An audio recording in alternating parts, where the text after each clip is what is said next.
말씀을 전하겠습니다. 오늘 말씀은 고린도전서 강의 67번째 시간입니다. 사랑은 불의를 배척하고 진리를 기뻐합니다. 자, 다 같이 함께 읽겠습니다. 시작. 사랑은 불의를 배척하고 진리를 기뻐합니다. 라는 제목입니다. 여러분, 우리는 지금 고린도전서 13장 배우고 있습니다. 자, 고린도전서 13장은요, 저번 주에도 말씀했다시피 똑같이 요한 1서 4장과 함께 고린도전서 13장은 사랑장으로 아주 유명합니다. 근데 여기서 말하는 사랑이란 이 세상에 있는 사랑을 말하는 게 아니고 하나님의 사랑의 속성을 얘기하는 것이고요. 하나님의 사랑의 속성이기 때문에 하나님과 하나 되신 예수 그리스도가 머리인 우리 교회 역시 이 사랑을 가지고 실천해야 된다는 것을 말하고 있습니다. 사랑은 오래 참고 온유합니다.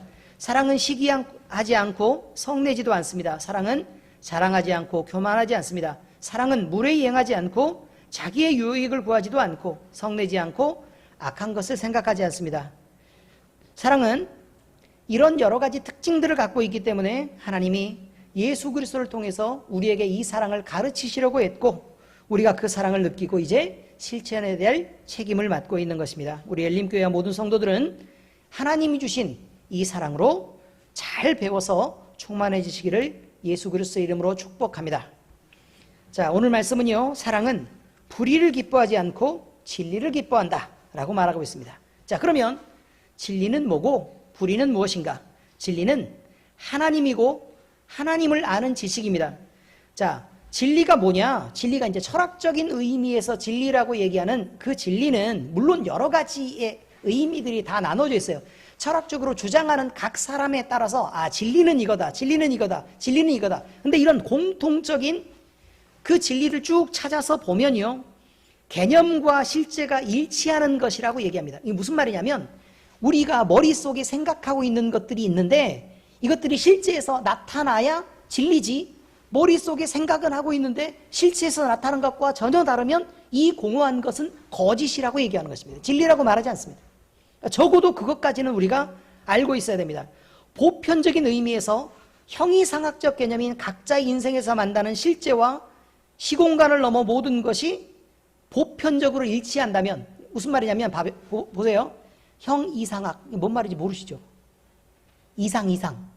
이상의 모양으로 나와 있는 것들, 그러니까 머릿속에 있는 아이디어란 것들이 리얼한 것들로 같이 일치하는 그것. 근데 이것이 지금만 일치하고 부분적으로만 일치하고 그 다음에 부분적인 장소에서 일치하고 부분적인 세대나 아니면 계급에서 일치하는 것 말고 보편타당하게 모든 시대를 거쳐서 변하지도 않고 모든 사람에게도 적용되고 모든 문화에게 있어서도 함께 적용되는 그것을 바로 뭐라고 얘기하느냐? 진리라고 얘기한다 이 말입니다. 자, 그러므로 추상적인 것들이 보편적인 것으로 증명되지 않는다면 그것은 거짓이라고 말할 수밖에 없고 그 거짓을 계속해서 옳다고 주장하는 그것은 공허한 것에 불과하다 이런 것입니다. 그래서요, 우리는 진리가 아닌 것을 진리라고 주장을 하고 그것을 맞다고 주장할 때 그 진리를 그들의 주장을 인정하지 않는 것, 이것을 뭐라고 얘기하는 거냐면 감정적인 대립이다 이런 것으로 표현된다 이런 말이죠. 개별적인 것, 이건 보편적이 아닌 것이기 때문에 이건 역시 진리가 아닙니다. 그래서요, 모든 철학자들은 모든 시대에 걸쳐서 진리를 밝히려고 하는 추구를 해왔습니다. 이러한 은미의 기초에서 개념과 일치를 추구하는 노력을 계속 해왔는데 개념과 실제가 일치되지 않는 수많은 거짓은 우리 안에 지금 무수히 존재하고 있고 그것을 마치 진리인 것처럼 오해하고 있습니다. 자, 지금까지 진리에 대해서 얘기했고 거짓에 대해서도 얘기했는데 그러면 우리가 이야기하는 게 보편타당하고 모든 시대에 적용되고 모든 사람에게 적용되고 또 모든 역사 속에서 이것이 옳은 것으로 인정받아 왔는가라는 부분에 대하여 우리는 우리가 주장하고 있는 지식이나 우리가 갖고 있는 개념이나 이런 것들을 다시 재점검할 해볼 필요가 있습니다. 그렇지 않으면 우리는 진리가 아닌 것을 진리처럼 주장하고 있는 것입니다. 만약에요, 예를 들어 우리 이승숙 집사님이 진아한테요, 너는 이렇게 살아야 돼 라고 주장하는 그냥 주장하는 것 말고 열이 받아서 성내면서 화를 내면서 넌 왜 그렇게 살아? 라고 얘기하는 그것이 교회 안에서도 적용되고 사회생활에서도 적용되고 자식과 부모의 상황에서도 함께 적용되고 그리고 나뿐만 아니라 다른 사람에게도 적용되는 그 일을 진아에게 강하게 주장하면서 승질내고 있는지를 다시 살펴봐야 된다 그 말입니다.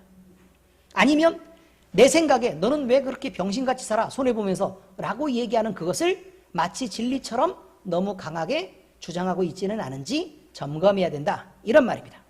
왜 설교 시간에 이렇게 얘기할까? 라는 것을 잘 생각하셔야 합니다. 자, 우리는요 거짓을 그냥 간과할 수는 없습니다. 왜냐하면 수많은 거짓들이 계속해서 드러나면서 진리가 빛나기 때문에 그렇습니다. 여러분, 빛이 없으면요 그림을 이렇게 그립니다. 캔버스에 그림을 그릴 때 어둠을 그리고 싶어요. 그러면 먼저 무엇을 그려야 하냐면 빛을 그려야 합니다. 밝음을 그려놓지 않고 그곳에 어두움을 칠할 수가 없습니다. 왜냐하면 어두움에 어둠을 칠하면 아무것도 드러나는 게 없기 때문에 그렇습니다. 자, 그러면 빛을 칠하고 싶습니다. 그러면 뭐부터 칠해야 되죠? 어두운 어둠부터 칠해야 합니다. 그래야 빛이 쓱 지나가면 그 빛이 드러나는 것이기 때문에 그렇습니다. 수많은 거짓들은 이렇게 진리 속에서 어둠으로 밝혀지게 되고 그것이 진리가 아닌 것으로 드러나게 되는 것입니다. 아, 혹시 제가 지금 얘기했던 이 말이 누가 얘기했는지 아세요? 모르세요? 그림을 그릴 때 그림을 그립시다를 혹시 알고 계세요? 몰라요? 그림을 그립시다. 자, 참 쉽죠? 이렇게 하면서 그렸던 거 몰라요? EBS에서? 누구죠? 그 아저씨가? 밥 아저씨? 밥 로스. 그죠? 그 아저씨가 한 얘기예요. 그림을 그릴 때 이렇게 쉬워요. 어두움 위에다가 빛을 착 칠하면 빛이 보이죠? 라고 얘기하는. 자, 여러분. 그런데 문제는 뭐냐면 진리가 아닌 것들이 너무 목소리 크고 또 자기 주장이 강한 사람들에 의해서 거짓 것들이 진리의 행세를 하고 있는 것이 문제가 되었습니다. 진리는 늘 참이어야만 합니다. 소멸하는 진리가 있을 수 있습니까? 없습니다. 생명을 다하고 죽는 진리는 없습니다. 변하는 진리가 있습니까? 그렇지 않습니다. 그것은 이미 진리가 아닙니다. 만들어진 진리가 없습니까? 없다가 생겨날 수 있나요? 그럴 수 없습니다. 진리는 원래부터 존재해야 되죠. 부분적인 진리가 있나요? 아니요. 모두에게 적용되지 않으면 그것은 진리가 아니라고 얘기했습니다. 사람과 또 사람이 가진 지식이 그래서 진리일 수가 없는 것입니다. 이것은 시공간의 제약을 받을 수밖에 없고 시대와 가치 기준에 따라 늘 변하는 것이기 때문에 그렇습니다. 이 세상의 종교 역시 진리가 아닙니다. 왜냐하면 과거 어느 시점에 지금 우리가 무슨 종교 하나를 만들어서 4,000년이 지나고 나면 무려 이 종교는 4,000년의 역사를 갖고 있으니까 우리가 함부로 그걸 무시할 수 없다라고 얘기할 수 있습니까? 내가 내 마음대로 종교를 만들어가지고 주장을 하고 있을 때 그렇게 할 수 없습니다. 그러니 어느 시대라도 사람에 의해서 만들어진 것이라면 그것 역시 진리가 아닙니다. 과학도, 철학도, 이성도, 감정도 진리는 아닙니다. 감정은 수시로 변합니다. 우리의 이성도 잘못된 것이 허다하게 많습니다. 철학은요, 시대와 또 객관에 따라 또 그 시대가 인정하는 합리적 기준에 따라 늘 바뀌고 있습니다. 과학은요, 과학의 최고의 목적이 뭔 줄 아십니까? 발전입니다. 발전의 뜻이 뭐죠? 과거의 것을 틀렸다고 말하고 이것이 옳다고 주장하는 게 과학입니다. 그래서요, 과학은 단 한 번도 진리인 적이 없습니다. 왜요? 계속해서 이게 잘못돼서 그 다음이 나오고 또 이게 잘못돼서 그 다음이 나오고 이게 잘못돼서 그 다음이 나오고 그렇습니다. 과학의 여러 가지 법칙들도 마찬가지입니다. 여러분, 그래서 진리는 오직 하나님뿐입니다. 진리는 하나님이고 하나님을 아는 지식을 진리라고 말합니다.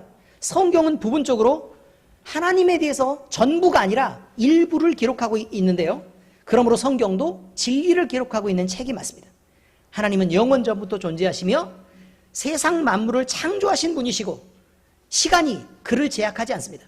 모든 시간의 흐름을 넘어 그것을 지배하고 영원히 존재하시는 분이므로 하나님이 진리일 수밖에 없다고 얘기하는 것입니다. 그러므로 하나님은 마땅히 그 존재 하나만으로도 찬송과 영광을 받으시기에 합당하신 분이라는 것입니다.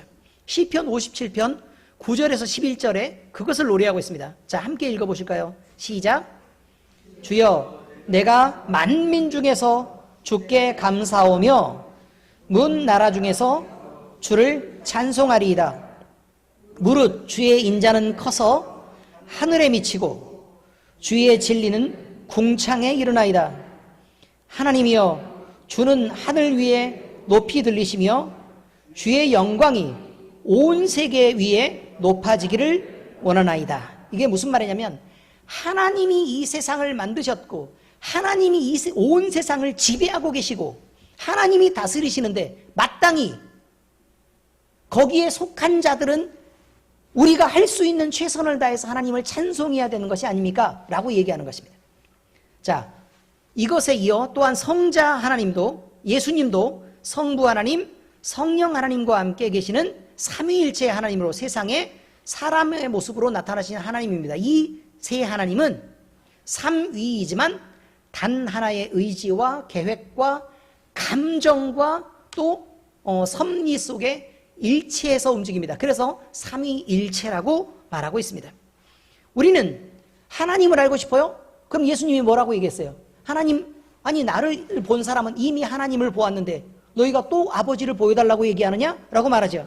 하나님의 존재는 예수님을 통해서 알 수 있습니다. 왜냐하면 삼위가 일체이기 때문에 그렇습니다.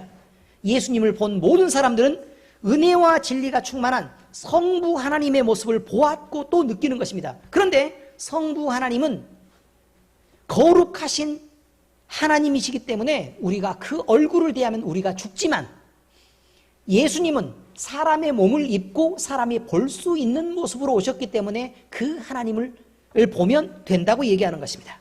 자, 요한복음 1장 14절에 그렇게 말합니다. 함께 읽어보시죠. 시작.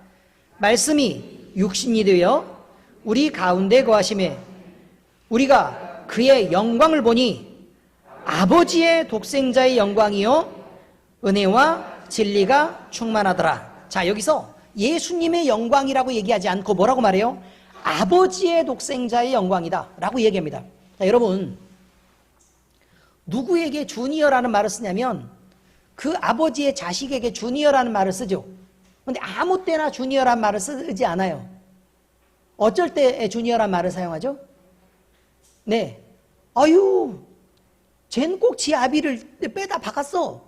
어쩜 저렇게 아들을 보는데 아버지의 모습이 그대로일까? 라고 얘기할 때 그 뜻이 바로 뭐라고요? 주니어, 주니어라고 얘기합니다. 주니어. 이해하시죠? 바로 그런 의미예요. 아버지의 독생자의 영광이다. 은혜와 진리가 거기에 충만하더라 라고 얘기하는 건 하나님의 모습이 독생자이신 예수님의 모습을 통해 그대로 확 드러나고 있고 거기에 영광이 있고 그리고 은혜와 진리도 그 안에 충만하더라 라는 걸 알 수 있습니다. 그런데 여기서 주목해야 될 단어는 영광이고 은혜지만 진리가 충만하더라 이렇게 되어 있단 말이에요. 진리가 충만하더라. 왜요? 하나님이 진리시니까요. 의미를 아시겠습니까? 성경은 끊임없이 진리라고 얘기하면 그 진리를 누구라고 말하고 있냐면 하나님, 하나님의 속성, 하나님의 일, 하나님의 계획, 하나님의 지식, 하나님의 지혜를 모두 다 뭐라고 표현하고 있어요? 진리라고 표현하고 있습니다. 자, 예수님은요 자신뿐만 아니라 우리도 하나님의 영광에 거할 수 있다고 말씀하셨습니다. 그러면 보세요. 하나님이 계시고 하나님과 하나인 예수님이 계시니까 하나니까 하나님의 모습을 예수님 안에서 볼 수 있는 거죠. 이해하셨죠? 그런데 우리가 동떨어져 있는 줄 알았는데 우리도 하나님의 영광을 볼 수 있답니다. 그러면 우리는 하나님과 죄인이기 때문에 하나로 연합할 수가 없습니다. 그렇지 않습니까? 누구를 통해서만요? 바로 예수님을 통해서만. 예수님을 통해서만 우리가 하나님에게 나아갈 수 있는 거죠. 왜냐하면 예수님만 중보자이시니까요. 의미를 이해하셨죠? 그런데 성경에 보니까 그는 머리시요 우리는 그의 지체니 라고 얘기합니다. 예수님이 머리고 우리가 그의 지체면 몸이 어떻다 그 말이에요. 하나란 말이죠. 하나죠. 여기만 영광이 있고 여기는 영광이 없을 수 있습니까? 아니, 피가 여기서 돌면 이렇게 내려갔다가 다시 위로 지금 올라가서 머리도 돌고 다시 폐에 돌았다가 심장으로 들어가서 이렇게 하는 거 아닙니까? 그렇죠? 여기 신경이 있습니다. 이 신경이 끊임없이 이렇게 연결돼서 온몸의 각 지체로 연결됩니다. 머리는 지체가 없이 살 수가 없고 몸의 지체는 머리가 없이 존재할 수가 없습니다. 그러므로 예수님과 우리는 하나입니다. 그래서 하나님과 예수님이 하나라는 그 사실은 우리에게는 대단히 중요한 일입니다. 왜냐하면 우리 역시 이제 하나님과 하나란 뜻입니다. 그래서 우리는 우리 예수님이 우리에게 얼마나 큰 영광인지를 인식하지 않으면 문제가 있다는 얘기죠. 예수님은 자기를 믿고 따르는 자들에게 주님의 말씀 안에 거하면 주의 제자가 되고 또 진리도 알게 되고 그 진리가 너희를 자유롭게 할 것이라고 말씀하셨습니다. 자, 여러분 보세요. 하나님을 믿고 따릅니다. 그러면 예수님과 하나가 됩니다. 이해가 되셨죠? 그러면 우리는 머리가 시키는 대로 움직일 수 있는데 그것을 뭐라고 표현하냐면 제자라고 표현합니다. 왜냐하면 제자는 주님이 주신 계명을 지켜 행하는 자를 제자라고 얘기하기 때문에 그렇습니다. 주님이 가지신 지식을 받아서 그 지식을 다른 사람에게 그대로 전하는 사람이기 때문에 제자라고 얘기하는 것입니다. 자, 그런데 우리가 주의 제자가 됐답니다. 그럼 당연히 주님 안에 있는 지식과 지혜가 우리 안에 쏟아져 들어올 수밖에 없겠죠. 그래서 진리를 알게 된다. 그 진리는 누구라고요? 하나님입니다. 우리는 하나님을 알게 돼요. 우리가 하나님의 계명 안에 거하지 않으면 세상 사람으로 살게 됩니다. 그러면 하나님의 계명과 마음과 뜻을 느낄 수가 없습니다. 하나님의 계명을 힘들어도 지키려고 하나님의 마음을 느끼려고 애를 쓰고 그 안에서 살라고 그 속으로 들어가면 우리는 하나님을 느낄 수 있습니다. 그래서 진리를 알게 됩니다. 그리고 그 진리가 너희를 자유롭게 할 것이라고 말합니다. 자, 요한복음 8장 31절에서 32절 준비되셨나요? 시작. 그러므로 예수께서 자기를 믿은 유대인들에게 이르되 너희가 내 말에 거하면 참으로 내 제자가 되고 진리를 알지니 진리가 너희를 자유롭게 하리라. 자, 이것은요, 예수님을 믿으면 믿는 유대인들에게 말했으니까 예수님을 믿으면 자유롭게 될 것이다 라는 결론에 이른다는 얘기죠. 근데 자유의 의미는요, 자유는 속박하고 있으면 자유가 아닙니다. 그죠? 그러니까 속박을 벗어나야 자유를 입는 것인데 우리를 묶고 가두고 있는 것이 무엇인지부터 알아야 합니다. 그것은요, 우리가 아무리 벗어나려고 해도 지구를 벗어나서 살 수 없습니다. 그렇죠? 그런데 이 지구 안에는 이미 하나님이 공중의 권세를 잡도록 허락하신 세상 사탄과 마귀의 세력들이 이미 지배하고 있고 그들의 영향권 아래 모두 살고 있습니다. 그러므로 우리는 죄의 굴레와 그 권세로부터서 벗어나 자유롭게 된다는 것은 애초에 불가능한 일이 되었습니다. 그런데 우리가 자유롭게 된다는 것은요, 그 굴레를 벗어날 수 있다고 말하고 있는 것입니다. 예수님을 믿으면 주님이 자기의 목숨값으로 이미 마귀 사탄에게 우리 죄의 값을 치렀기 때문에 우리의 값을 치렀다는 말은 우리의 영혼이 있으면 자, 얼마를 줄게. 그래서 얘를 살게 라고 해서 우리의 영혼이 마귀 사탄의 소유에서 이제 예수님의 손으로 넘어온 것을 의미하고 있습니다. 이제 우리는 사탄 마귀의 소유가 아니라 하나님의 소유, 예수님의 소유가 되었습니다. 그러므로 우리는 지금까지 우리를 붙잡고 있었던 사단 마귀의 소유에서 벗어나 하나님의 소유가 되고 그러면 그들의 권세로부터 벗어나 하나님의 품으로 들어가게 된다는 것입니다. 이것을 구원을 얻는다 라고 말합니다. 진리를 알면 진리가 너희를 자유롭게 하리라 라는 말씀은 예수님을 알면 예수님을 구세주로 믿게 되고 믿으면 값을 지불했기 때문에 구원을 얻게 된다는 말인 것입니다.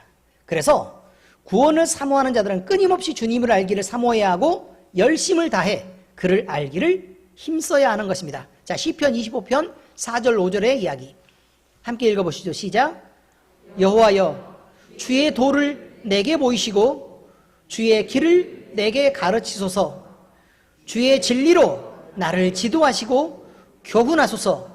주는 내 구원의 하나님이시니 내가 종일 주를 기다리나이다.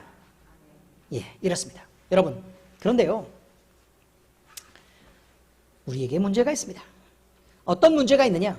예를 들어 우리가 어느 대감마님 집에요, 종으로 살고 있습니다. 종으로 살고 있었습니다. 근데 몇 년을 종으로 살았냐면 한 4, 50년을 종으로 산 거예요.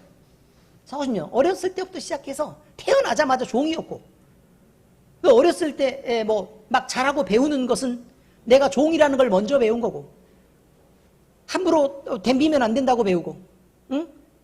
그 다음에 대감 마님과 그 집 자식이 다 이렇게 얘기만 하면 그냥 잘하든 잘못했든 무조건 고개 숙여서 예 마님 이렇게 해야 된다고 지금 그냥 배운 거 아닙니까?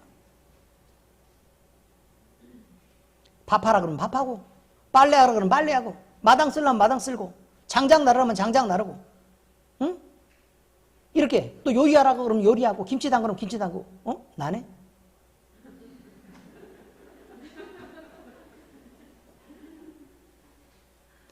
또 운전하고 심부름하라면 심부름하고.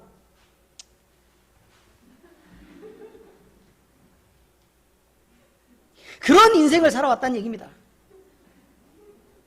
근데 어느 날 갑자기 예수님이 오셔가지고요, 값을 주고 우리를 샀습니다. 그리고 바로 그 옆집에 살아요. 이해하셨습니까? 바로 그 옆집에 살아요. 그러면 마당을 열어놓고 보니까 늘 대감 마님도 보이고 그 집 자식도 보이고, 그러니까 나는 그 집 소유가 아닌데 대감 마님 보면 움찔해가지고 아유 대감 마님 나오셨습니까? 이런다고요.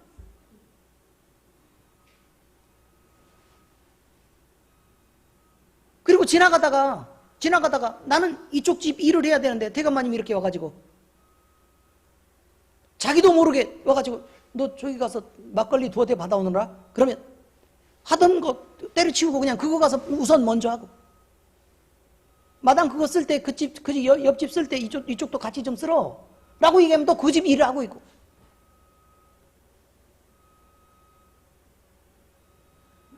주인집 자식 하면서 지나가면서 이게 눈빛만 쳐다봐도 그냥 이렇게 이러고 있는 게 우리 아니냐고 얘기하는 것입니다.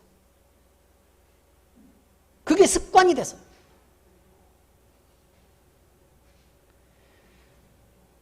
이제 종놈이 아닌데, 이제 아니란 말입니다. 여전히 주눅이 들고, 여전히 말하자마자 그것 먼저 들어줘야 될 것 같고, 여전히 거기에 마음에서 그 부담감을 떨치고 일어날 수가 없는, 여러분, 그래서 종은 뼛속부터 종이라고 얘기하는 거예요. 뭘 갈아야 되느냐? 일단 뼈를 갈아야 돼요. 뼈만 바꾸면 될 것 같아요. 근데 사람들이 얘기하기를 내장이 모두 다 종이라는 거예요. 그럼 내장을 또 바꿔야죠. 그렇지 않습니까? 태생이 다 종이래요. 그럼 태생을 바꿔야죠. 그래서 거듭나라고 얘기하는 것입니다. 있는 그대로 뭔가 고쳐서 쓰려고 하면 다 계속 문제가 생겨요. 그래서 거듭나야 돼요. 다시 지우고 다시 태어나지 않는 이상 그 종이라는 그 굴레에서 벗어날 수가 없단 말입니다. 그러니까 우리는 끊임없이 선포를 하고, 나는 종이 아니다, 나는 종이 아니다, 나는 종이 아니다, 대감마님 나오면 대감마님, 이렇게 되는 거죠.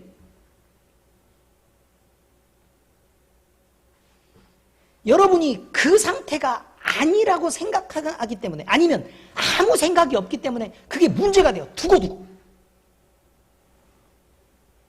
바로 이것이 태생부터 종인 것입니다.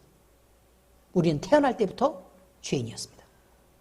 그래서 지금 시편 기자의 고백처럼 내가 종일 주를 기다리고 주님이 가지신 진리로 나를 지도하고 가르쳐주고 맨날 주님 안에서 점점 주의 것으로 바꿔지지 않으면 당당한 신분이 되기가 어렵다고 얘기하는 거예요. 심각합니다. 우리가 머리에 아무 생각 없으면 그냥 종입니다. 이해하셔야 합니다. 왜요? 태생부터 종이니까요. 우리가 대감마님을 볼 때도 째려보라고 하지 않습니다, 여러분. 그냥 당당하게 그냥 아저씨 이렇게 부를 수 있습니까? 다들 양반이라 내가 대감인데 또 그러고 있어요, 또. 나중에 역사를 한번 툴툴 털든지 해야지. 그죠? 여러분, 이제 세 번째 이야기입니다. 하나님은 불변하시고 영원하시듯 진리도 불변하며 영원합니다. 두 번째 말씀입니다. 두 번째. 비단 우리는 영혼의 구원만을 위해서 예수님을 믿는 것은 아닙니다. 물론 영혼이 구원받는 것이야 세상에 있는 모든 것들을 다 바꾸고 또 그것으로 지불한다고 해도 바꾸려고 해도 영혼의 구원을 받을 수 있는 것은 아닙니다. 그래서 우리가 그것을 받을 수 있다는 건 다른 어떤 그 가치를 취하는 것보다 우선하는 것이 맞습니다. 영혼의 구원은 하나님의 입장에서 볼 때 단지 하나님의 계획의 시작일 뿐인데도 불구하고 우리는 너무너무 중요한 사건이라 이 말이에요. 그런데 그 영혼의 구원을 죽어야 받는 건데 우리가 그걸 경험할 수가 있습니까? 그러니까 산 사람들은 영혼의 구원보다 지금 있는 세상에서 잘 먹고 잘 살고 건강하고 평안하고 즐겁고 행복한 게 훨씬 더 중요하다고 느낄 수 있습니다. 그러나 여러분, 우리가 가진 것들은 영원한 게 아닙니다. 우리가 지금은 당장 건강해 보여도요, 저희 어머니가 늘 건강하시다가요, 어느 날 한순간에 가슴이 아팠습니다. 가슴이 아팠습니다. 그리고 나서 보니까 병원으로 옮겼는데 심장의 60%, 그러니까 간신히 살렸어요. 폐의 60%가 괴사가 되어버렸습니다.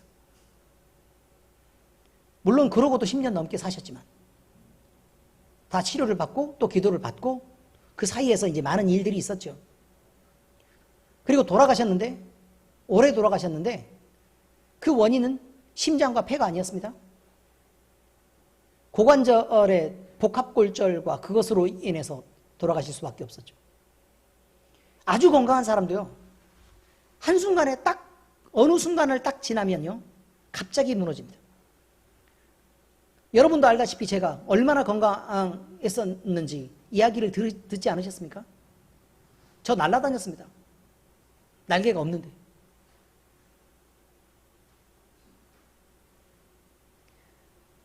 김종철 장로님이랑 우리 북한산에 올라가서 막 이렇게 막 도봉산 올라갔을 때, 이 정도 산은 제법 힘이 들고 막 이렇게 등산할 만해. 참 경치도 좋고. 그런데요, 기억을 뒤져보니까 제가 한 31살, 2살 이쯤 되었을 때 그 도봉산을 제일 가파른 쪽에서 쓰리빠 신고 뛰어 올라갔더라고요.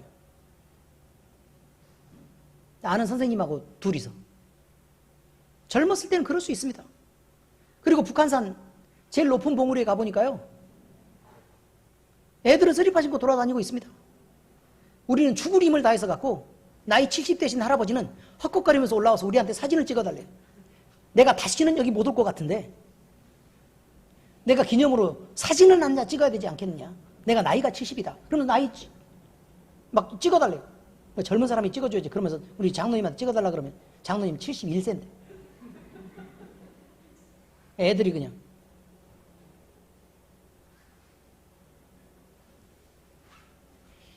한순간입니다. 한순간. 사람이요, 건강하다가도 순간 넘어질 수 있습니다.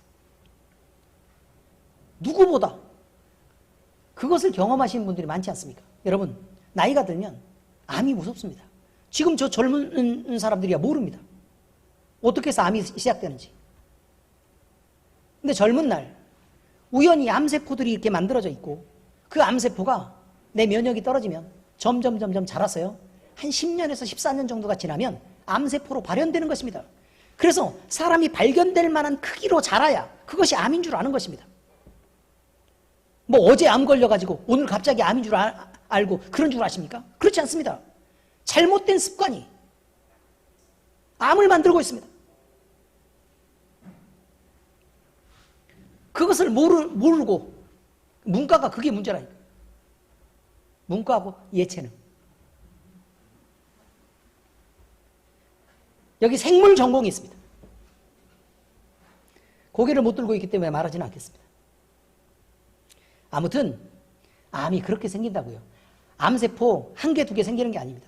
옛날에는 서울에 있는 사람들이 평균적으로 몇 개 정도 암세포가 하루에 몇 개 정도 생기는 거라고 생각했냐면 조사를 해보니까 8개에서 9개 정도 생긴대요. 8개, 9개. 근데 지금 조사하고 통계를 내려서 이렇게 뒤로 이렇게 역추적을 해보니까 하루에 암세포가 생기는 게 30개에서 40개 정도가 생긴답니다. 지금 현재. 예, 공기도 오염이 돼 있고 환경도 좋지 않습니다. 그러므로 여러분들이 주의해야 합니다. 몸의 나쁜 습관, 그 다음에 몸의 해로운 습관들을 되도록 줄이고 역추적해보면 우리가 몇 살부터는 조심해야 된다라는 게 분명히 나옵니다. 그러니 너무 나쁜 습관들을 끊임없이 갖고 그걸 유지하면서도 나는 말짱해 라고 얘기하는 것은 옳지 않습니다. 여러분 속에도 오늘 지금 하루에 30개에서 40개 정도의 암세포가 계속 만들어지고 있습니다. 잊지 마시기 바랍니다. 자, 우리는 영생하시는 하나님 나라의 백성으로 택함을 입었습니다.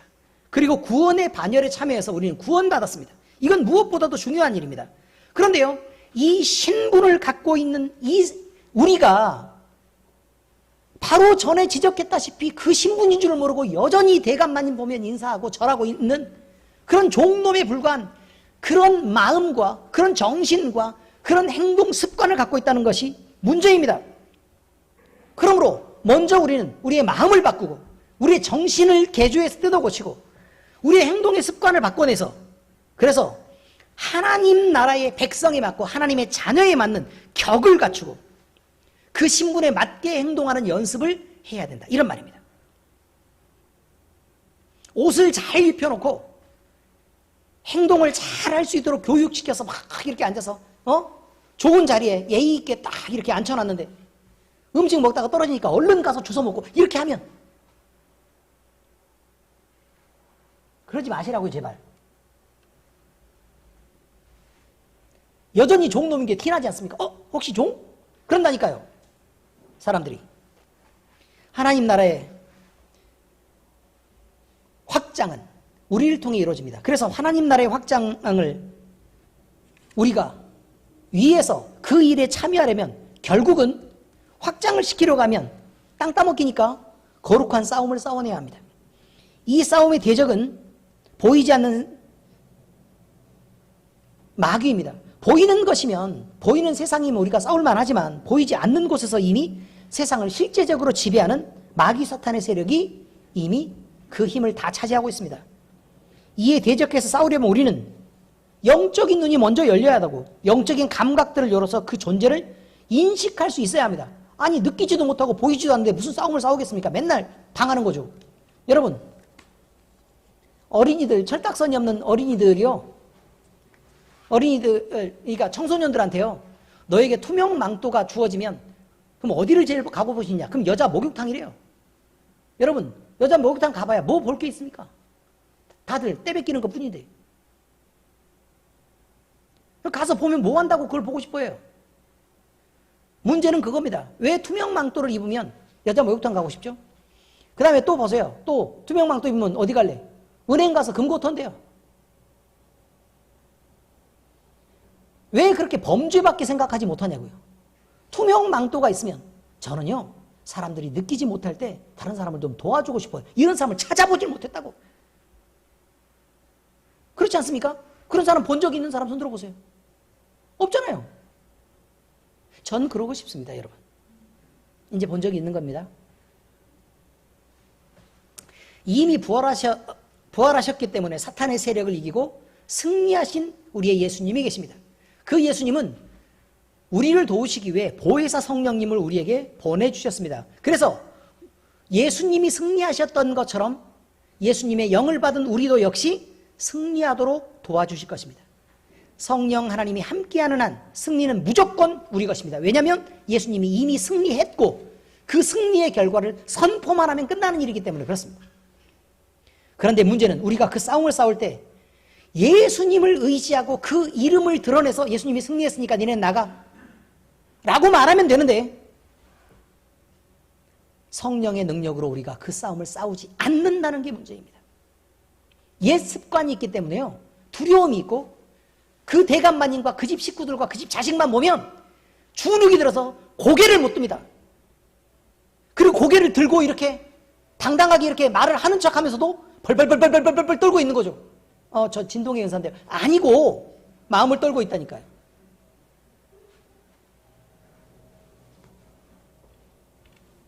대부분의 신앙인들은 신앙인이라고 말하는 사람들도 주의 손을 의지하지 않고 자기 생각을 내세우며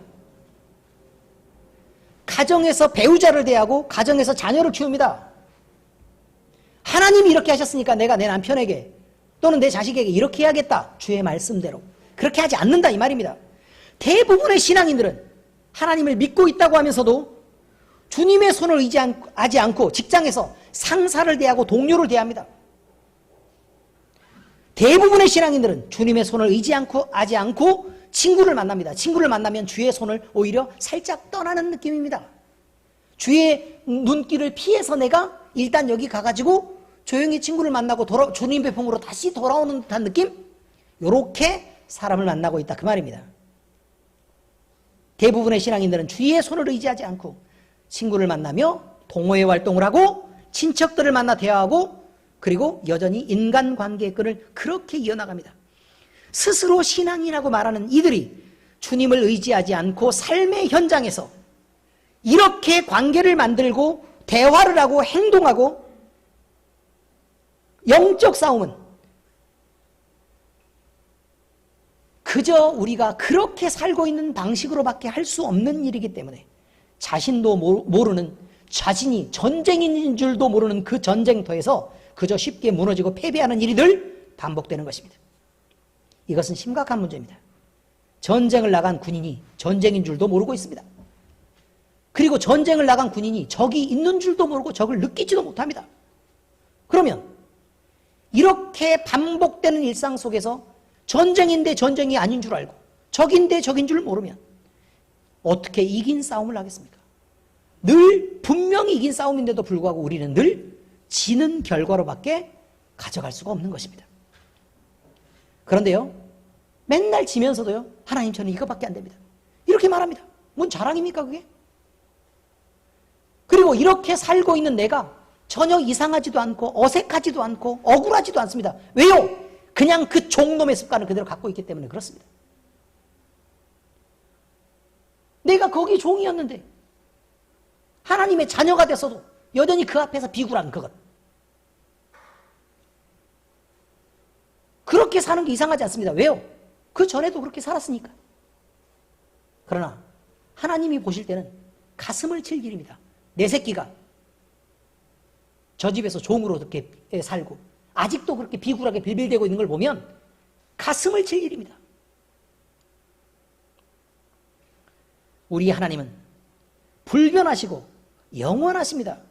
성경의 진리 역시 영원하고 불변한 것입니다. 우리는 늘 이것을 인식하고 기억해야 합니다. 그래서 성경에서 말씀하시는 존재에 대한 감각을 늘 유지하고 있어야 됩니다. 하나님을 인식하고 있어야 합니다. 느끼고 있어야 합니다. 사탄도 인식하고 느끼고 있어야 합니다. 그리고 우리 자신 역시 거기에 있다가 이쪽으로 이미 관계를 끊고 나온 것을 인식하고 있어야 합니다. 그리고 여러분이 살아가고 있는 모든 순간에 이것들을 늘 생각하고 인식하고 경계하며 영적 싸움을 싸워내야 합니다. 그렇지 않으면 우리는 마음에서 실존하는 하나님도 잃어버리게 되고 하나님과 무관한 자로 살게 되는 것입니다. 그저 교회에 왔을 때만 하나님, 그리고 나 혼자 있을 때만 하나님이지 실제로 살아가는 모든 순간에서 우리는 하나님을 하나님으로 안 적도 없고 아버지를 아버지라고 본 적도 없습니다. 그저 등산 가서 산이 엄청 이쁘면 우리 아버지 것이 이렇게 이쁘네 라고 끝나는 것입니다.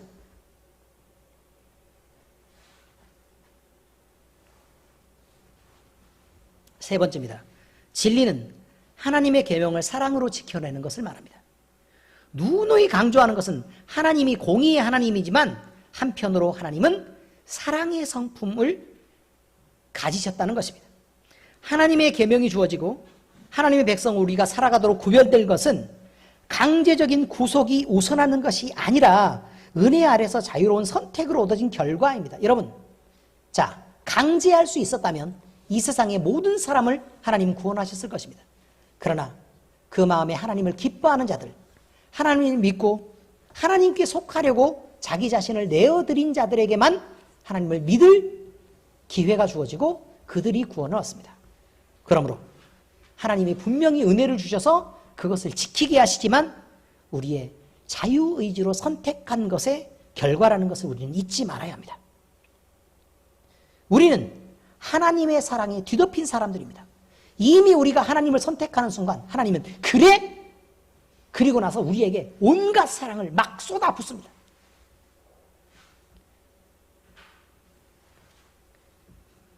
그 사랑에 뒤덮였습니다.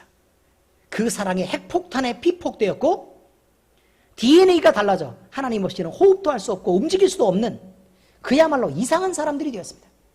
여러분, 원자폭탄이 핵폭탄이 위험한 게 뭐 때문에 그래요?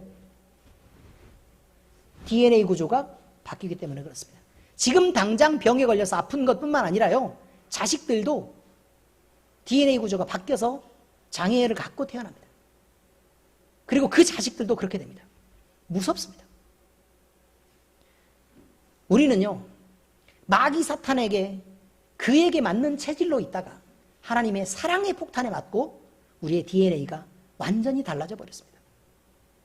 그래서 이 세상이 편하지 않습니다. 사람 많은 곳에 가면 오히려 머리가 아프고 짓눌리고 힘이 듭니다. 그래서 근데 하나님과 함께 있는 공간들, 하나님과 함께하는 시간들이 좋습니다. 이렇게 우리는 체질이 바뀐 것입니다. 호흡도 그들이 있는 곳에서 있으면 숨도 잘 쉬기가 어렵고 답답하고 힘듭니다. 그런데 하나님과 함께 있을 때 우리의 호흡이 자유롭습니다. 우리의 몸이 덜 아픕니다. 이렇게 우리는 체질이 달라진 것입니다.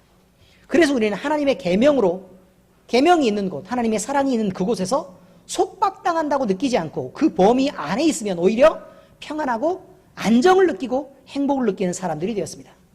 모든 사랑하는 사람들이 그렇듯 하나님을 사랑하게 된 성도들은 그의 품 안에 있어야 오히려 행복하고 평안을 느끼고 그의 품에 더 오래 머물기를 원하는 것입니다. 지극히 사랑하는 사람이 있으면 그와 붙어서 떨어지고 싶지 않은 것처럼 그렇습니다. 시편 119편 43절 44절 말씀입니다. 함께 읽어보시겠습니다. 진리의 말씀이 내 입에서 조금도 떠나지 말게 하소서. 내가 주의 규례를 바랐음이니이다. 내가 주의 율법을 항상 지키리이다. 영원히 지키리이다. 자, 이것은 주의 율법, 주의 규례를 기뻐하게 되었다는 뜻을 말하고 있습니다. 이것은 체질이 바뀐 성도의 모습이 이렇다고 얘기하는 것입니다. 우리를 사랑하시는 사랑 안에서 우리는 하나님을 봅니다.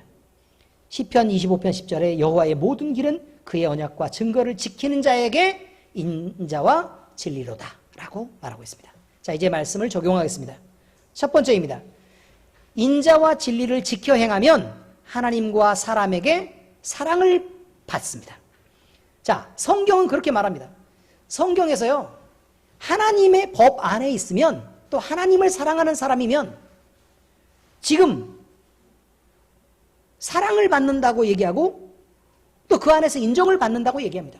그런데 우리가 만만하게 살아가는 처음 사람들이 만나는 세상을 가보면요, 사람들 앞에 듣기 좋은 말을 하고요, 보기 좋은 것들을 보여주고 그 사람들이 원하는 걸 해야 그 사람들이 더 기뻐하고 즐거울 줄로 생각하고 있습니다. 물론 비위를 거스리라는 얘기가 아닙니다. 대적하고 부딪히라는 얘기가 아니에요. 그러나 우리가 하나님 앞에 신실한 증인으로 서 있고 하나님을 진심으로 믿고 그를 진심으로 사랑하는 자라면 여러분, 사람들이 그냥 볼 때 여러분들을 그냥 야, 쟨 왜 저렇게 살아? 라고 얘기하지만 그 사람들이 고난에 있을 때는 반드시 우리를 기억하게 됩니다. 어려움은 당합니다. 그럼 누구랑 얘기하고 싶어? 그럼 맨날 농담했고 나랑 즐거운 대화를 나눴던 그 사람에게 말하고 싶은 줄 아세요? 그렇지 않습니다, 여러분.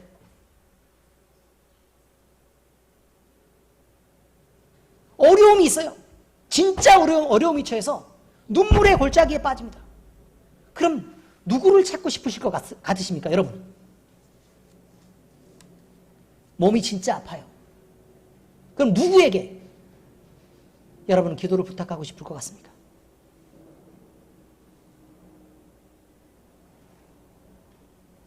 나랑 맨날 만나서 먹고 즐기고 웃고 희덕거리는 사람들하고 그렇게 말하고 싶어 할 줄 아십니까? 절대로 그렇지 않습니다. 우리는 그렇게 즐겁고 하나님이 필요하지 않는 순간을 위해서 우리가 존재하는 게 아닙니다.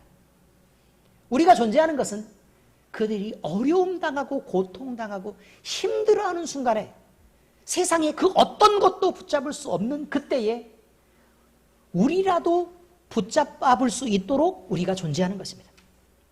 이것을 명심해야 합니다. 하나님께서는 인자와 진리가 내게서 떠나지 말게 하라고 말합니다. 인자와 진리입니다. 인자와 진리. 그것을 내 목에 매며 내 마음판에 새기라고 말합니다. 여러분, 마음판에 새기는 것은 감출 수 있지만 목에 매는 것은 못 감춥니다. 여러분, 목걸이 하고 나서 나 이쁘지? 라고 얘기를 하겠죠. 그렇지 않습니까? 남에게도 드러내고 네 속에도 그것을 가득 채우라고 얘기하는 것입니다. 자, 목에 매며 마음판에 새기는 것이란 누가 보아도 속박이라고밖에 생각될 수 없을 것입니다. 그런데 이것이 가져올 결과를 보면 그 생각이 완전히 달라집니다. 그 결과는 하나님과 사람 앞에서 은총과 귀중히 여김을 받게 된다는 것입니다. 하나님에게도 은총을 입고 귀함을 받고 사람들도 결국 너에게 은혜를 느끼고 그리고 너를 귀하게 대우한다는 뜻입니다. 자기가 가진 모든 것을 내어놓고서라도 아니 귀하게 받고 은혜를 입는다면 당연히 그렇게 돼야 되지 않겠습니까? 그러니 내가 가진 것을 다 지불해서라도 그걸 얻으려고 노력해야 될 것입니다. 그러므로 하나님이 자기를 사랑하는 자녀에게 이것을 주시려고 하는 것, 그 안에 머무르라고 하는 것은 강제적인 의미의 속박이 아니라 그저 이런 것이 있으니 자유롭게 여기를 선택해서 들어왔으면 좋겠다라고 얘기하는 것입니다. 그런데 그것이 우리에게 느낄 때는 너무 좋은 것들이니까 그냥 여기 한번 들어와 봐봐 라고 얘기하지 않고 아유 어서 좀 들어와 봐봐 좀 이게 다르다니까 좀 와봐 라고 얘기하는 강권할 수밖에 없는 조건이라는 것입니다. 우리는 그 강권이 좋은 것을 주시려고 선한 마음에 우리가 느끼는 것보다 조금은 더한 열심으로 하나님이 우리를 푸시하고 있는 것을 그렇게 느끼고 있는 것 뿐입니다. 잠언 3장 3절 4절입니다. 시작. 인자와 진리가 내게서 떠나지 말게 하고 그것을 내 목에 매며 내 마음판에 새기라. 그리하면 내가 하나님과 사람 앞에서 은총과 귀중히 여김을 받으리라. 어떻습니까? 이렇게 나와 있습니다. 자, 그런데요, 그럼에도 불구하고 우리는 하나님의 마음을 오해하고 삐딱하게 받아들여서요 저항하고 거부하는 사람들이 있음을 많이 보게 됩니다. 자기가 가진 자유를 사용해서요 나는 자유로우니까 내 마음대로 할 거야. 그래서 자 투명 망토를 씌워주었습니다. 그랬더니 죄에 빠져들기를 선택합니다. 또 그것을 남용하고 하다못해 하나님을 거부하는 자리, 심지어 하나님과 싸우자고 덤벼드는 일까지 서슴지 않는 사람들이 있습니다. 자유는 자기에게 이로운 것을 추구하도록 사용할 때나 자기 자신에게 가치가 있는 것입니다. 자기가 가진 자유가 교만한 죄와 함께 묶여서요 자기를 해하는 방식으로 사용된다면 그것을 방임이라고 말하고 그 자유는 가치가 있는 것이 아니라 오히려 쓸모없는 것에 불과한 것입니다. 자유를 가진 영혼이 죽음으로 내몰리게 된다면 결국 그 자유가 나를 위해서 무엇이 필요하냐 이 말입니다. 그러므로 우리는 우리의 자유가 하나님이 허용하시는 범위 안에서의 자유로 사용되기를 위해 늘 기도할 수 있어야 합니다. 지나친 자유의 사용은 방임이 되기 때문에 그렇습니다. 자기의 부족함을 알 때 그 부족함을 인정하고 은혜의 도우심을 구하는 일이야말로 진정한 용기입니다. 사모님 머리를 제가 이쁘게 정돈을 해주겠다고 얘기했습니다. 그랬더니 내가 알아서 한대요. 그래서 하는 걸 보면 늘 정리를 안 하고 그냥 여기만 이러고 하고 다닙니다. 미용실에 가면요 머리 좀 관리하세요 라고 첫 번째로 물어봅니다. 그렇지 않습니까? 왜냐하면 파마를 해놓고 나서도 푸석푸석하게 빗지도 않고 뭐 생전 그냥 헤어 에센스 뭐 알고 계실지는 모르겠지만 저는 그 정도 사용하고 있습니다. 헤어 에센스 뭐 이런 것도 좀 발라주고 이렇게 해야 되는데 생전 안 바르고 그냥 머리 툴툴툴툴 이렇게 선머슴아처럼 그렇게 다닙니다. 여러분 왜 이 얘기를 꺼내냐면 혹시 잘할 수 있으면 잘하는 사람에게 머리 조금만 만져줘봐 라고 얘기하는 것이 겸손이고 실력이라는 것입니다. 그렇지 않습니까? 여러분이 수학을 못 풀면요, 그냥 혼자 끙끙끙끙 앓고 있는 게 실력이 아닙니다. 아는 사람에게 물어볼 수 있는 게 실력이고 그것이 용기입니다. 내가 스스로 할 수 없어요? 그러면 음식을 만들다가도 간이 좀 이상해요. 그럼 소금을 때려 넣지 말고 간을 잘 보는 사람에게 소금을 얼마큼 넣어야 되겠어? 맛은 괜찮아? 라고 물어보는 것이 그게 지혜로운 거라 이 말입니다. 그렇지 않습니까? 내 마음대로 때려 넣었다가 소금 소태가 됐습니다.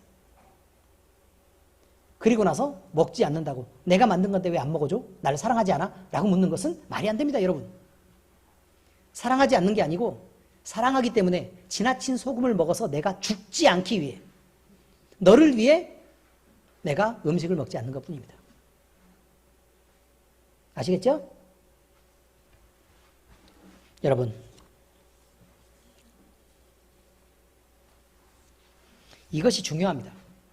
우리 스스로 할 수 없을 때 우리는 겸손해야 합니다. 그래서 하나님의 도움을 반드시 구해야 합니다. 이사야서 65장 16절 함께 읽겠습니다. 시작. 이러므로 땅에서 자기를 위하여 복을 구하는 자는 진리의 하나님을 향하여 복을 구할 것이요, 땅에서 맹세하는 자는 진리의 하나님으로 맹세하리니 이는 이전 환난이 잊어졌고 내 눈앞에 숨겨졌습니다. 여러분, 무엇을 구하든 하나님을 향해서 구하지 않는 자는 결국 좋은 것을 얻지 못합니다.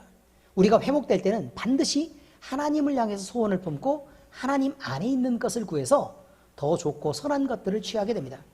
주의 진리 안에 거하는 자는 재앙을 바꿔서 회개의 열매를 맺습니다. 하나님의 얼굴을 구하고 그의 사랑 안에 머물게 됩니다. 이것이 진리를 구하는 자의 복입니다. 다니엘서 9장 13절 함께 읽겠습니다. 시작.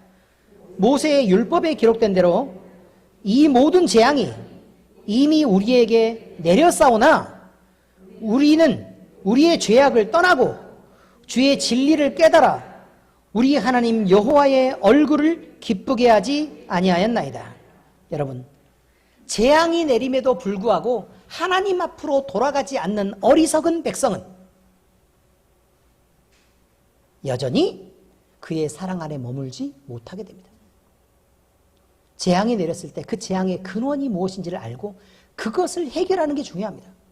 그런데요, 그렇게 말합니다. 많은 사람들이, 우리 정 권사님이 얘기한 거예요. 많은 사람들이 어떤 성도가, 구역에 어떤 성도가 어려움을 당했대요. 어려움을 당하면 할 수 있는 게 뭐냐면, 어떤 어려움을 당하셨습니까? 아, 집사님 제가요, 이런 일 때문에 너무 힘들어가지고 내가 마지막에 좀 속상해 이렇게 말한단 말이에요. 다 알아들으셨죠? 그러면 집사님들이, 아, 그래요 집사님 너무 힘드시겠다. 그럼 우리가 다 같이 모여서 항아리를 만들고 집사님을 위해서 우리가 적극적으로 기도를 한번 해볼게요. 그래서 각자 우리가 그냥 기도하는 건 그러니까 우리가 모였을 때 함께 통성으로 기도하고 각자 저녁마다 9시 20분에 10분씩 9시 30분까지 우리가 함께 기도하는 시간으로 정해서 같이 기도하도록 하죠. 그래서 함께 기도를 해줍니다. 어떻습니까, 여러분?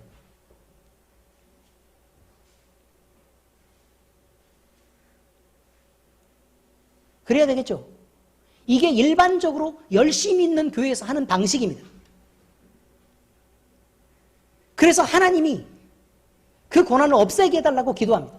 여러분, 우리가 알기에 모든 고난은 하나님이 하나님을 가르치시려고 하는 것입니다. 그러니 자기가 깊이 기도해서 그 고난이 어디에서 왔는지부터 알아야 합니다.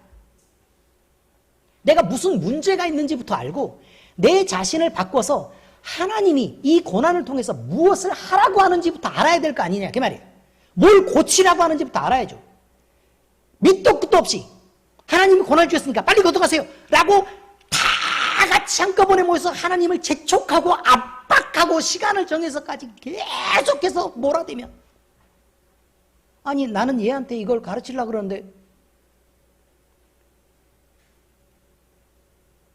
다 같이 모여가지고 집단 행동하면 좀 어쩌란 얘기냐? 이거죠, 지금. 예를 들면 이거하고 똑같아요. 우리 송채원이가 초등학교를 들어갔습니다. 초등학교를 들어가면 책은 읽어야 되는 거 아닙니까? 그래서 한글을 이제 엄마가 그동안 쭉 놀게 했다가 한글을 막 가르치려고 이렇게 하는데 동네 엄마들이 다 모여가지고 아니 애가 그 어린 나이에 놀아야 되는데 그렇게 엄마가 한글을 가르치려고 애를 지나치게 열심으로 그렇게 가르치면 애가 스트레스를 받아서 오히려 공부를 더 못할 거 아니냐. 그러면서 동네 아줌마들 7이 모이고 애들도 모여가지고 계속해서 손가락질하면서 비난하고 못하게 이렇게 하면 그럼 채원이 공부 안 하게? 무슨 말인지 알아들으십니까? 한글 왜 가르쳐요? 자기 자식 아니니까 그렇게 얘기할 수 있는 거죠. 지 새끼가 봐요. 집에 들어가서 아주 홍구녕을 내면서 가르친다니까요. 무슨 말인지 아시겠습니까? 여러분, 고난이 주어질 때 우리는 하나님을 향해서 다가가는 방식을 지금 한국교회가 지나치게 잘못 가르쳤다는 얘기입니다. 무슨 일이든 하나님이 내게 무엇을 말하려고 하는지부터 일단 생각하고 그것을 감각해내야 될 거 아닙니까? 그렇지 않습니까? 그리고 나서 그 문제가 있으면 그 문제를 놓고 내가 상황이 이러이러해서 하나님 앞에 이렇게 선 것 같습니다. 제가 기도를 해봤더니 이렇습니다. 근데 내가 혼자 이것을 바꾸려고 하니까 내가 믿음으로 그냥 잘 되지 않는데 그러면 이것을 위해서 기도해 주시겠습니까? 라고 하는 게 맞아요. 하나님 앞에 고난을 없애라고 기도하는 게 아니라 내가 이 고난을 통해서 배워서 하나님이 가르쳐 주신 이 고난을 통해서 잘 변할 수 있게 되기를 기도해 달라고 얘기해야 맞다고요. 의미를 이해하시겠습니까? 고난은 없애는 게 목적이 아니라 배우는 게 목적이라는 것입니다. 그냥 기도해서 안 되면 그럼 방언으로 쳐버립시다 우리. 이렇게 된다니까요. 택도 없어요. 무슨 하나님을 어떻게 배우셨는지 모르지만 그것은 안 될 일입니다. 여러분, 우리는 이것을 알아야 합니다. 하나님의 얼굴을 기쁘게 구할 때까지 우리는 우리 마음속에 하나님을 가리는 것들을 지워낼 줄 알아야 합니다. 그리고 하나님이 맨날 세상의 종놈으로 그렇게 살아가던 우리에게 그에 맞는 신분에 대한 자격을 요구한다는 사실을 잊지 말아야 합니다. 세상에 대해서 당당해지셔야 합니다. 하나님의 행위는요, 사람의 행위는 영원 불변의 기준인 진리로 우리는 판단될 것입니다. 사람의 행위는 움직이는 그 순간부터 어떤 선한 일을 했느냐로 판단되지 않습니다. 대부분의 사람들은 자 보세요. 어떤 사람이 행동해요. 그럼 내가 볼 때 옳은 행동을 했다라고 보는 건 남한테 해코지도 안 하고 나한테 될 수 있으면 내 눈에 보기 좋은 대로 행동하면 옳은 행동을 했다 이렇게 말한다 이 말이에요. 자 그리고 내 눈에 자꾸 거슬려요. 내 눈에 거슬려요. 예를 들어 손톱 매니큐어를 연두색으로 칠했어요. 연두색으로 이렇게 잘 꾸미고 왔는데 교회에서 이렇게 연두색은 어떤 사람이 오면 이쁘다. 어쩜 이렇게 이쁜 색깔을 칠했어.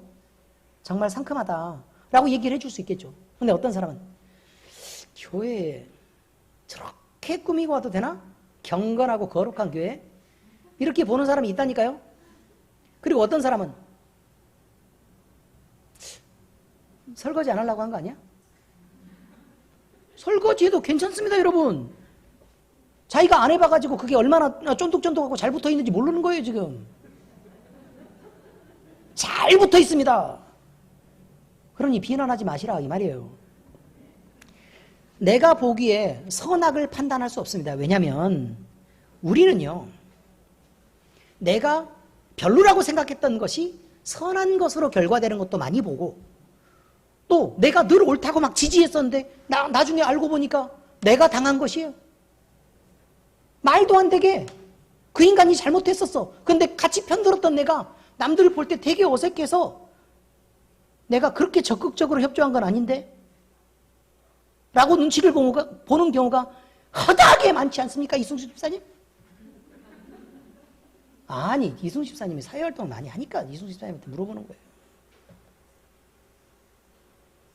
여러분, 그러니 자기 자신을 신뢰하지 마시라고요. 네, 이번에 또 느낀 게 있습니다. 우리 정명욱 집사님이 평강이가 케이크를 너무 맛있게 먹는 거예요. 그 무슨 케이크였죠? 치즈 크림인가? 크림 치즈예요? 어떤 게 먼저 와요? 치즈 크림? 치즈 크림 케이크. 평강이가 치즈 크림 케이크를 너무 맛있게 먹는 거예요. 나도 순간 마음이 흔들렸어. 그래서 물어봤잖아, 평강이한테. 평강아, 치즈 크림 케이크 너무 맛있지? 그렇게. 네. 근데 평강이도 알고 있어요. 부족해? 부족하대. 무슨 생각을 하겠습니까? 조금만 더 줬으면 좋겠다. 그래서 안 그래도, 근데 정명욱 집사님이 평강이 조금 더 줬으면 좋겠대. 여러분, 그런데요, 평강이는 호흡기가 약합니다. 조금만 비우해지면 숨을 잘 쉴 수가 없습니다. 그래서 일부러 다이어트를 조금 시켰고 음식에 조절을 해서, 그래서 뇌에 혈액이 잘 공급되고 산소가 잘 공급돼야 총명하고 지혜롭습니다. 그리고 건강을 유지하기가 쉽습니다. 그래서 밤에 치즈 크림 케이크를 먹이는 건 평강이를 위해서 좋은 일이 아닙니다. 내가 보기에 꼭 그렇게 하고 싶어도 참아야 되는 일이 있습니다. 내가 보기에 옳은 것이라도 그렇게 하지 말아야 될 것들이 있습니다. 왜냐하면 사람은 그 사람의 상황에 따라 다르기 때문에 그렇습니다. 그러면 우리는 우리의 기준을 무엇으로 잡아야 할까? 하나님의 말씀입니다. 하나님의 마음이고 하나님이 가진 지식입니다. 그것이 진리고 영원하고 불변하는 절대적인 가치가 되기 때문에 그렇습니다. 평강이가 치즈케이크를 더 먹는 것은 하나님의 말씀이 아닙니다. 덜 먹는 것도 하나님의 말씀이 아닙니다. 사람이 지혜롭게 판단할 일입니다. 우리는 우리가 가진 행위가 예수 그리스도 안에 있는지를 살펴야 합니다. 나 보기에 옳은 일로 다른 사람에게 주장을 너무 강하게 하는 것도 하지 말아야 합니다. 한 번쯤 이렇게 얘기해봤다가 다른 사람이 좀 아니다 싶으면 그냥 조용히 접어야 합니다. 다시 말하지 말아야 합니다. 반복하면 그를 괴롭히는 것입니다. 우리는 우리의 기준은 분명히 하나님이어야 된다는 걸 기억하고 있어야 합니다. 그리고 거기에 한 가지를 더 확인해야 됩니다. 그것은 우리가 사랑으로 행하였는가입니다. 내 기준을 적용해서 내 말을 적용시키려고 했는가가 아니라 내가 그를 진짜 사랑하고 그에 대한 상황을 충분히 이해한 상태에서 말하고 있는가입니다. 사탄은 하나님을 모방하는 원숭이라고 말했습니다. 마귀가 하는 일은 그 모양과 능력에서 성령 하나님이 일하시는 것과 대단히 비슷해서 사람으로는 그저 구분할 수가 없는 것입니다. 꼭 하나님이 하시는 것 같습니다. 그래서 겉으로는 분별하기 대단히 어렵습니다. 그런데 우리는 영분별의 은사가 있으면 그걸 쉽게 구분할 수 있을 텐데 그게 없어도 기준을 적용해서 우리는 분별할 수 있습니다. 그것은 행동이 가져오는 열매를 보라는 것입니다. 하나님이 기뻐하시는 선한 열매를 맺는 것은 성령 하나님의 역사가 맞습니다. 그 반대로 열매가 맺히는 것은 마귀의 역사인 게 맞습니다. 또 한 가지 성령 하나님의 역사를 분별하는 방법이 또 있는데 그것은 사랑으로 행한 일인가입니다. 사랑은 하나님의 속성이므로 마귀가 제일 싫어하는 것이 바로 사랑입니다. 그래서 마귀가 하는 일은요, 늘 분열과 대립과 고집을 피우고 이기적인 것을 주장하는 것에 대한 열매들이 늘 나타날 수밖에 없습니다. 사랑은 하나님의 속성입니다. 물론 반대는 이기적인 자기애입니다. 이기적인 자기애. 마귀가 가장 사랑하는 것이 이기적인 자기애입니다. 끊임없이 사람들을 유혹하고 사람들은 모두 다 그것을 원하기 때문에 그것에 너무 쉽게 잘 넘어집니다. 네가 인정받아. 여러분, 그것은 위험한 것입니다. 내 주장이 관철되는 거, 내가 말을 했는데 사람들이 내 말 잘 들어줘요? 그거 위험한 것이라 이 말이에요. 오히려 다른 사람의 말을 듣고 내가 그를 섬겨주는 것, 이것이 훨씬 더 하나님의 마음에 가깝습니다. 늘 그것을 주의해 주시기 바랍니다. 요한복음 3장 20절에서 21절 시작. 악을 행하는 자마다 빛을 미워하여 빛으로 오지 아니하나니 이는 그 행위가 드러날까 하며 진리를 따르는 자는 빛으로 오나니 이는 그 행위가 하나님 안에서 행한 것임을 나타내려 함이라 하시니라. 여러분, 이처럼요, 마귀는 하나님의 성령의 열매 맺는 것을 굉장히 싫어하고 또 성령 하나님과 같이 있는 것을 아주 꺼립니다. 그러므로 하나님이 사랑이시라면 사랑이 나타내는 그 열매를 맺는 것을 마귀가 가장 싫어한다는 것을 우리는 꼭 기억해야 될 것입니다. 이처럼 사람의 행위는 영원 불변의 기준인 진리로만 판단되는 것입니다. 마지막 세 번째 말씀입니다. 진리는 하나님의 말씀입니다. 그리고 예수님이 그리스도라고 말하고 있습니다. 이제 우리는 사랑도 진리도 하나님을 떠나 생각할 수 없는 것을 분명히 알게 됐습니다. 사랑은요, 분명히 하나님의 속성입니다. 그리고 진리는 하나님과 하나님께 속한 모든 것을 말합니다. 그리고 이 세상에 존재하는 이유와 사람이 존재하는 목적이 하나님이 통치하시는 하나님의 나라에 있다면 그 중심에는 분명히 예수 그리스도가 있습니다. 자, 보세요. 하나님이 이 세상을 만드셨다고요. 세상을 만드셨어요. 그런데 세상만 만든 게 아니라 그 안에 가장 중심에 누구를 만들었죠? 사람을 만들어서 두었어요. 그리고 사람의 중심에는 뭘 불어넣었어요? 생명이신 하나님을 불어넣었습니다. 이게 굉장히 중요한 거예요. 그럼 온 우주가 만들어진 것은 사람 때문입니다. 그렇죠? 그럼 사람은 왜 존재하느냐? 하나님 때문입니다. 바로 그것입니다. 자, 그럼 사람이 죄를 범할 줄 몰라서 하나님이 만드셨을까? 성경은 뭐라고 얘기하고 있죠? 알고 있었다고 말합니다. 하나님이 이미 알고 계셨습니다. 그럼에도 불구하고 사람에게 자유의지를 주셨고 하나님은 그들이 당하는 배신을 감내해야 했고 그리고 자유의지를 마음대로 선택해서 그들이 하나님을 배신하고 떠났기 때문에 예수 그리스도를 죽여야만 하는 상황까지 하나님은 알고 계셨습니다.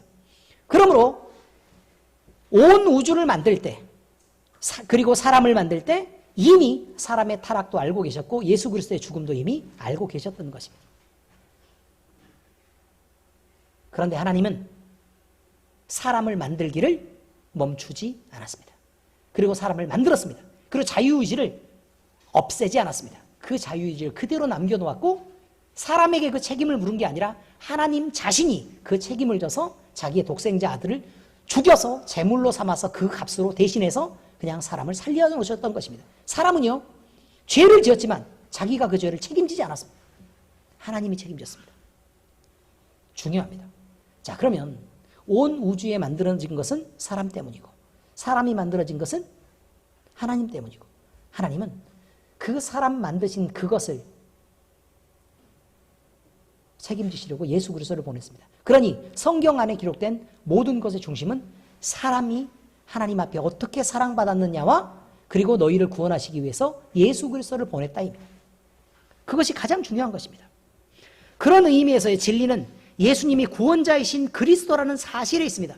아담으로 대표되는 인간은 그저 좋은 것을 누리라고 만들어져서 에덴에 그저 방치됐던 것이 아닙니다.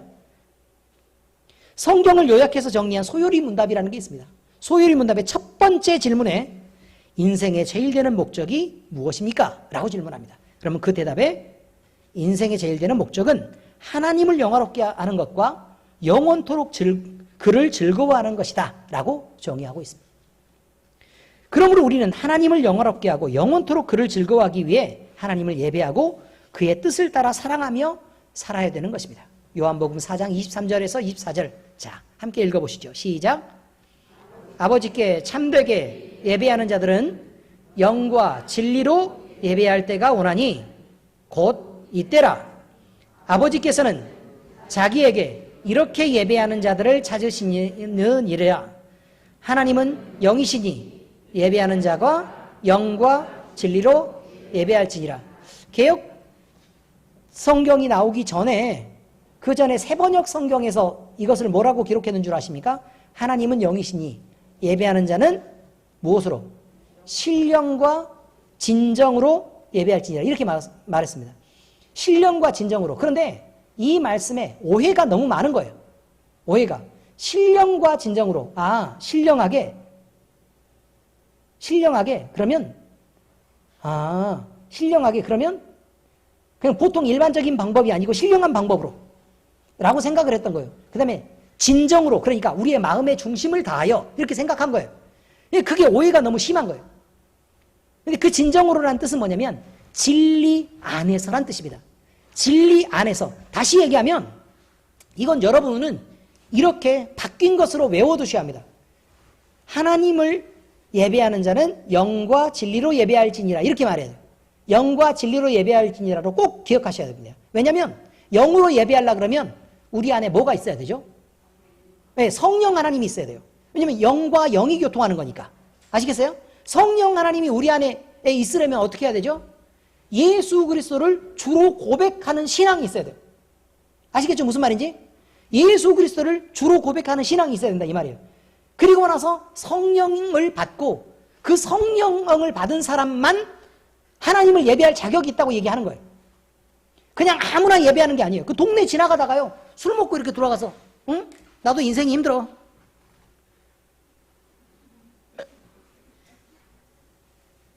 기도하고 갈게. 이거 와서 또 기도하고 간다고 또 앉아서 하지 말아야 합니다. 그래서 문을 안 열어주고 자꾸 잠그는 거예요. 물론 교육관은 열어놨습니다. 의미를 아시겠죠? 영으로 하나님을 만나는 것입니다. 안 그러면 힘든 거 그렇게 토로한다고 되는 거 아닙니다. 그리고 아니 아무나 하나님 앞에 기도할 수 있는 거 아니야? 그럼 그 사람한테 그렇게 얘기를 하세요. 어느 곳에서 기도해도 괜찮다. 집에 가서 잘 하시라고 그렇게 얘기해요. 취하셨으니까 잘 빨리 들어가시라고. 아시겠죠? 여러분, 또 진정으로 이거 진리 안에서란 말은 하나님의 말씀대로란 뜻입니다. 하나님의 말씀대로. 그러니까 진리 안에서란 뜻은 하나님이 가르쳐 주신 방법대로. 그래서요, 레위기가 그렇게 중요한 거예요. 아니, 레위기를 보면 너무 복잡해, 제사 의식이. 그래, 안 그래요? 아니, 하나님이 원하시는 불을 취하지 않았다고 죽여버리고, 그냥 뭐 하나님의 법궤가 이렇게 움직이고 있는데 넘어지려고 그래서 붙잡았다고 죽이고. 그렇습니다. 지성소에 아무나 들어가면 또 죽고. 이게 무슨 뜻이냐? 하나님은 하나님 그대로를 섬기라는 것입니다. 네 마음대로, 네가 원하는 대로, 네 생각대로 섬기는 하나님이 아니라고 얘기하는 거예요. 이게 중요해요. 하나님은 하나님이 계시는 그 계시는 하나님을 우리가 배워서 알고 섬겨야 되는 것이지, 우리 마음대로 이렇게 해서 체험해 보니까 하나님은 코끼리 앞에 발톱처럼 생겼어요. 너무 딱딱하고 맨질맨질하네. 근데 까실까실해서 이게 거칠은 것도 있어. 그래서 발톱만 맨날 만지다가 하나님이, 아니 이놈 코끼리가 발톱이라고 얘기하는 거예요. 계속.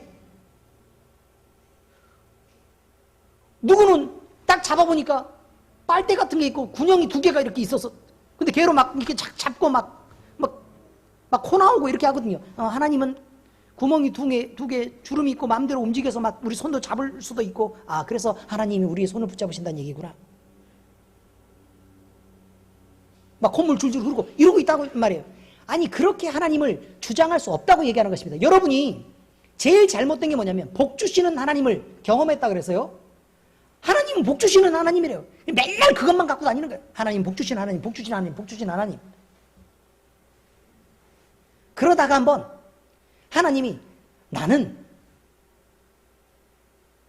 네가 나를 배워서 나와 가까이 있기를 바란다. 맨날 복만 찾아다니면 어떡하냐 이놈의 새끼야 라고 얘기해서 부르고 불러서 말을 안 들었어요. 그래서 주먹을 한 대 꽁 쥐어박았어. 여기 좀 보라고 이놈의 새끼야. 그러면 진노의 징계를 받았다는 거예요. 이걸로 복을 주셔야 되는데 하나님이 나를 받고 죽이려고 했다는 거죠.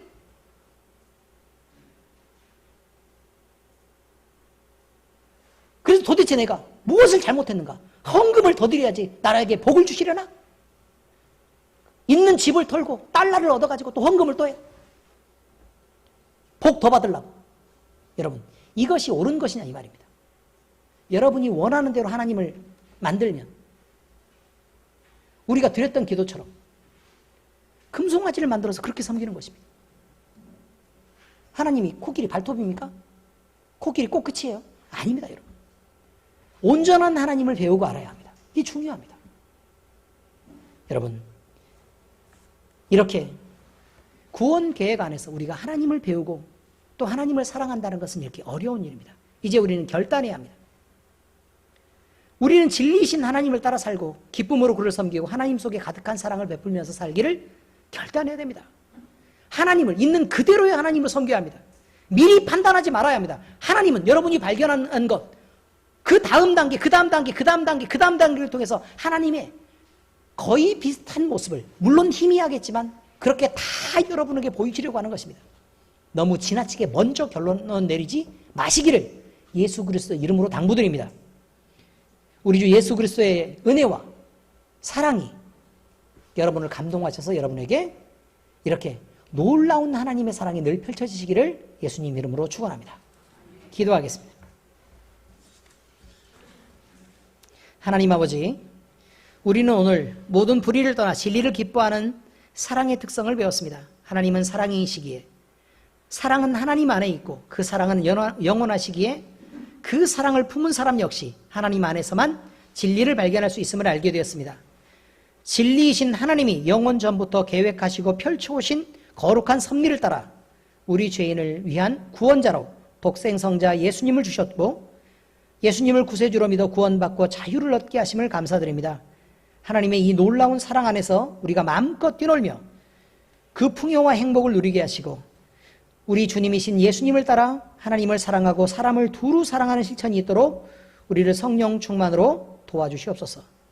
우리 모두를 진리를 따라 섬기는 자들이 되도록 노력하겠습니다. 거짓과 불의를 미워하며 멀리하겠습니다. 하나님 안에 있는 사랑으로 마음껏 하나님과 교회와 이웃을 사랑해내겠습니다. 교회 안에서 말씀으로 충만하도록 성경을 가까이 하겠습니다. 주의 계명을 기뻐하고 실천하는 신앙을 갖겠습니다. 주를 의지하여 주님께 모든 것을 맡기며 살아가겠습니다. 주의 것을 내 것이라 주장하며 그렇게 살지 않겠습니다. 우리의 이 결단과 예배와 죄인이 드리는 부끄러운 사랑을 받아주시옵소서. 이 모든 말씀 우리 주님 예수 그리스도의 이름으로 기도드립니다. 아멘.